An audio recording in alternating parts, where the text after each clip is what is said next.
Alors mes chers amis, à quel moment doit-on réciter le texte des Slichot? Vous savez que depuis le mois de Elul, la coutume séfarade, c'est de réciter tous les jours le texte de Slichot. Effectivement, le grand événement qui est Rosh Hashanah, le jour du jugement, approche à grands pas. Et donc on doit commencer à se repentir, on doit commencer à demander à Hachem pardon pour toutes les fautes qu'on a pu commettre durant toute l'année. Et donc, entre autres choses que l'on fait pour pouvoir obtenir expiation, on prie et on demande à Hachem de bien vouloir nous pardonner. À quel moment doit-on réciter ce texte des Slichot? L'idéal, d'après la halacha, d'après les kabbalistes, c'est de réciter ce texte la nuit à l'heure de Chatzot. Chatzot, c'est minuit. Minuit, non pas selon l'heure 12. Minuit, ça veut dire à la moitié de la nuit. Ça se calcule selon l'heure du coucher du soleil, l'heure du lever du soleil. Et donc ça, il faut regarder dans les calendriers à quoi correspond environ Chatzot. Est-ce que c'est minuit et demi, environ 11h30?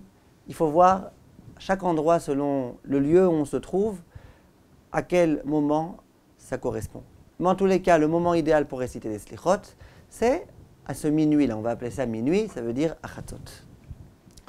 Comme vous vous imaginez bien, il y a des personnes qui ne peuvent pas se permettre, à minuit, à Chatzot, de se trouver au Bet HaKnesset. Et donc, il y a une autre possibilité, c'est de réciter les Slichot le matin, a priori avant le lever du jour, et quand on ne peut pas, même après, mais en tous les cas, avant la prière de Shacharit. Il y a d'autres endroits dans lesquels on ne peut pas, si on se lève trop tôt, on n'arrivera pas ensuite à travailler comme il faut, à étudier comme il faut. Et donc, on préfère faire ça avant Mincha. Il y a des endroits dans lesquels, après Chatzot Hayom, après midi de la journée, on organise un minyan de Slichot.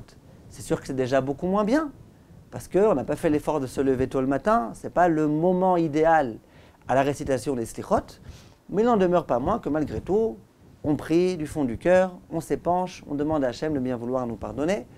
Et donc c'est quelque chose qui est important. Un jour, il y a une question qui m'a été posée par une dame qui m'a téléphoné en Israël aux environs de minuit.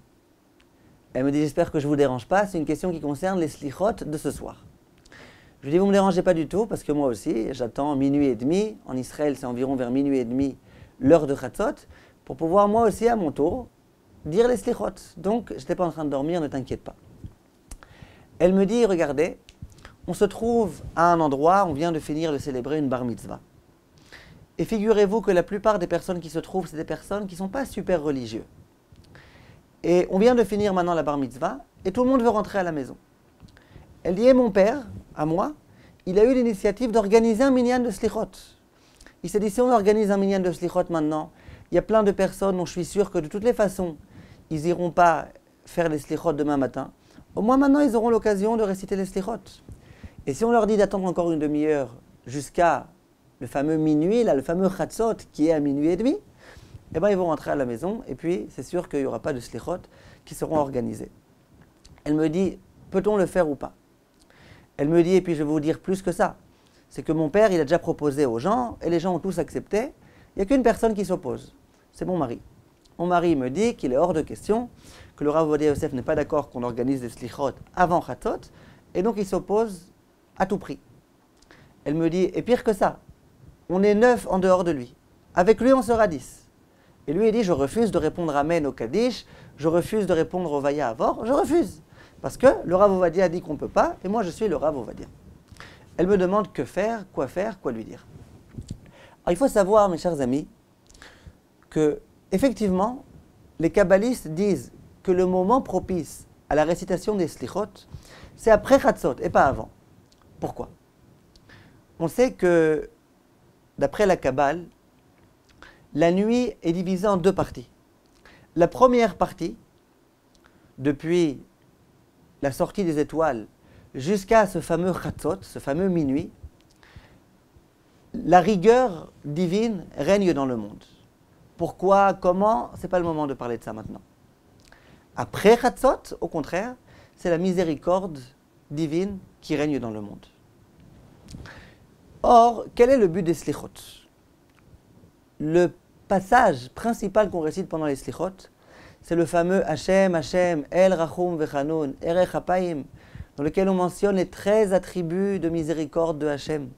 Les fameux 13 attributs qu'on récitera le jour de Kippour 26 fois chez les Sfaradim. Et au moment où on récite ce passage-là, on invoque la miséricorde de Dieu. Et on lui demande de bien vouloir être prêt à pardonner toutes les fautes qu'on a pu commettre.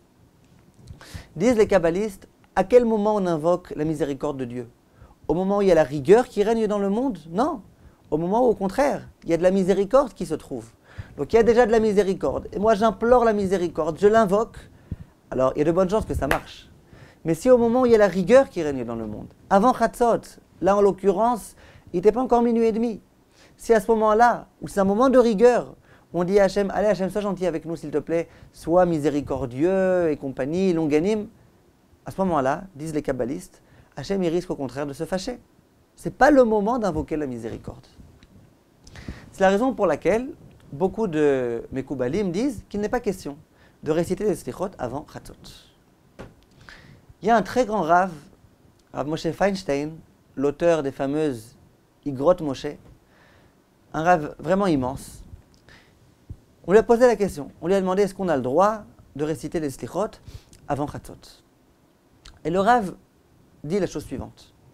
Il dit l'idéal, bien sûr, ainsi qu'il est écrit dans tous les livres, c'est de réciter après Chatzot. Parce que c'est le moment qui se prête vraiment à la miséricorde divine.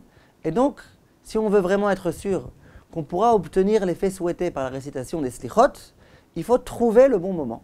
Et le bon moment, c'est justement après Chatzot.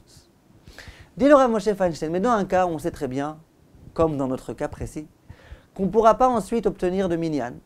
Et donc c'est soit on récite avant Chatzot, soit on ne récitera pas.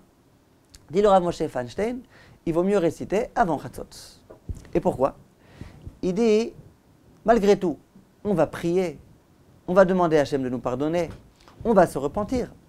Alors si on n'arrive pas à obtenir le 100% de ce qu'on voulait, qu'on aurait pu peut-être obtenir si on avait prié après Chatzot, mais au moins 10% on l'obtiendra, 5% on l'obtiendra, on n'arrivera pas à solliciter la miséricorde complète à 100%, mais peut-être à 5%. Ça ne vaut pas le coup, franchement, 5%. Dit le Rav Moshe Feinstein, eh bien il faut le faire. Sur ça vient le Rav Ovadia Yosef et il dit non, non, non.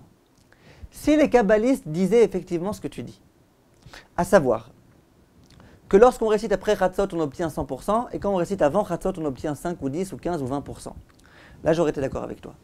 Il dit simplement, quand tu lis ce qui est écrit dans les livres des kabbalistes, tu vois que c'est tout le contraire. Que lorsqu'on récite avant Chatzot, on risque de perdre. Cette récitation-là, elle risque de nous porter préjudice. Donc c'est pas logique de dire on n'a rien à perdre. Si, on a à perdre. On a à perdre qu'Hachem risque de se fâcher contre nous. Et c'est vraiment pas le moment qu'Hachem se fâche. C'est le moment au contraire où on veut qu'Hachem soit dans une bonne relation avec nous. Donc, dit le Rav Ovadia, il vaut mieux ne rien faire que de réciter les slichot à ce moment-là. Donc en pratique, c'est une marloquette. D'après le Rav Ovadia, il vaut mieux ne pas réciter que réciter à ce moment-là. D'après le Rav Moshe Feinstein, il vaut mieux réciter. En pratique, dans un tel cas, où c'est de la famille qui n'est pas très religieuse, où c'est possible que jusqu'à Rosh Hashanah, ils n'iront même pas une seule fois à la synagogue, où en plus, il risque d'y avoir des véritables problèmes de shalom bayit. La femme a été très fâchée contre son mari. Il peut y avoir des problèmes de famille parce que son beau-père il va se fâcher s'il refuse de s'associer.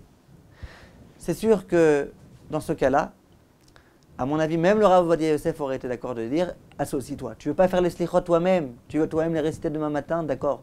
Bon, au moins t'associer à un minyan, franchement, n'exagère pas. En dehors du fait qu'on a un immense posek qui s'appelait le Rav Moshe Feinstein, qui autorise complètement de le faire.